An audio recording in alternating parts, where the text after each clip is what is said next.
O Salmo 8 foi definido por C.S. Lewis como um poema lírico breve e primoroso, e pode muito bem ser visto como uma revelação da majestade de Deus não apenas na natureza, mas também na vida do ser humano. Escrito por Davi, muito provavelmente sob o céu de uma noite estrelada, dá claro testemunho de que o poeta hebreu não via a natureza como um fim em si mesma. Como declarou Ellen White, a natureza e a revelação dão testemunho do amor de Deus.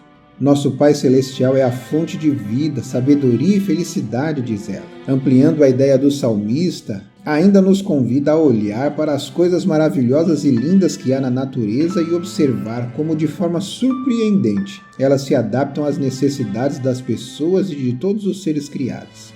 Outros detalhes que, pela correria da vida, passamos a não considerar tão importantes assim também são mencionados. O brilho do sol e a chuva que trazem vida e frescor ao solo, o contorno das colinas, a vastidão e a riqueza dos mares, o encanto das planícies, tudo isso nos fala do amor do Criador. É Deus quem supre as necessidades diárias de todas as suas criaturas, diz Ellen White. Como se percebe claramente, este poema nos apresenta uma imagem dos sentimentos que tomam conta do coração de quem o escreve. Nele, o poeta contempla, tomado de admiração, as obras de Deus na natureza e, diante da vastidão observada por seus olhos, percebe a insignificância do ser humano.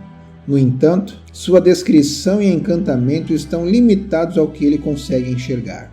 Hoje, um pouco mais de 3.000 anos depois, com as descobertas da astrofísica e da conquista do espaço, tendo à sua disposição os espetaculares telescópios e as imagens de satélite para ampliar sua visão, Davi ficaria ainda mais espantado.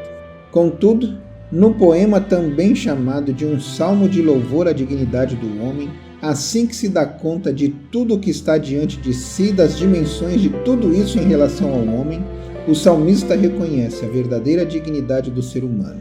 Imagino-o deitado de costas no chão, olhando para o céu e falando alto consigo mesmo. Quando olho para o céu e contemplo as obras de teus dedos, a lua e as estrelas que ali puseste, pergunto: quem são os simples mortais para que penses neles? Quem são os seres humanos para que com eles te importes? Salmo 8, verso 3 e 4. Suas conclusões, porém, não param por aí. No entanto, os fizeste apenas um pouco menores que Deus e os coroaste de honra e glória. Tu os encarregaste de tudo que criaste e puseste sob a autoridade deles todas as coisas. Salmo 8, 5 a 6. O salmista percebe que Deus deu ao homem a responsabilidade e o privilégio de representá-lo, criando um pouco menor do que ele mesmo, dando-lhe autoridade sobre todas as coisas. Este poema incrível continua nos apresentando o contraste da situação do ser humano. Se de um lado ele deixa claro a pequenez do homem se consideradas as dimensões do universo, por outro apresenta a sua grandeza quando observado o valor que o Criador atribui à humanidade. Pequeno demais para ser visto como algo importante num universo de dimensões astronômicas. Grande demais para ser desprezado ou mesmo esquecido por conta do valor e honra que lhe foram atribuídos pelo Eterno. Não é de surpreender que o salmista, impressionado com a elevada posição que o ser humano tem no universo, exaltasse a excelência de seu Criador. Esta certamente é a razão pela qual o salmo começa e termina com a mesma sentença.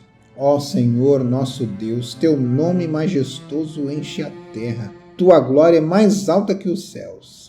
Salmo 8, verso 1. Uma rápida lembrança da semana da criação nos levaria ao momento em que Deus declara sua intenção de criar o homem à sua imagem e semelhança, coroado de glória e honra, dotado de privilégios que lhe atribuíam grande dignidade e valor.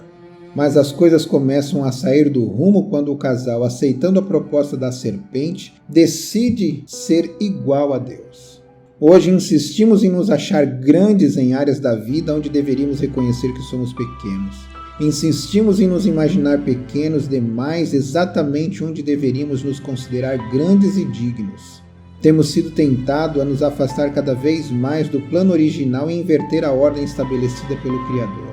Assumimos uma postura inadequada em relação à natureza e nos tornamos reféns de suas manifestações de força, resultante das alterações que provocamos no equilíbrio de todo o sistema. Brincamos de ser Deus quando a tarefa de representá-lo já era um privilégio maior do que merecíamos, e como resultado, estamos perto de perder o controle daquilo que nos foi sujeitado. Por outro lado, nos afastamos do plano ideal de Deus, aceitando a proposta de eliminar o que ainda resta da imagem e semelhança do Eterno na humanidade. Andando pelas ruas, e já não importa mais a hora do dia ou da noite, nos deparamos com nossos irmãos, outros filhos de Deus desfigurados, abandonados, famintos e destruídos, exatamente porque deixamos de lado a consciência de que Ele nos criou um pouco menor que os anjos. Mas essa imagem não está diante de mim apenas quando olho através dos vidros, geralmente fechados, do automóvel que me serve como transporte. Geralmente encontro alguém assim, querendo ser grande onde deveria ser pequeno e totalmente desfigurado, abatido e destruído quando deveria considerar-se alvo do amor e da misericórdia de Deus. Como já disse em outro momento, num outro dia, quando esse encontro acontece, quando me vejo diante de alguém com esses sentimentos, geralmente estou olhando no espelho.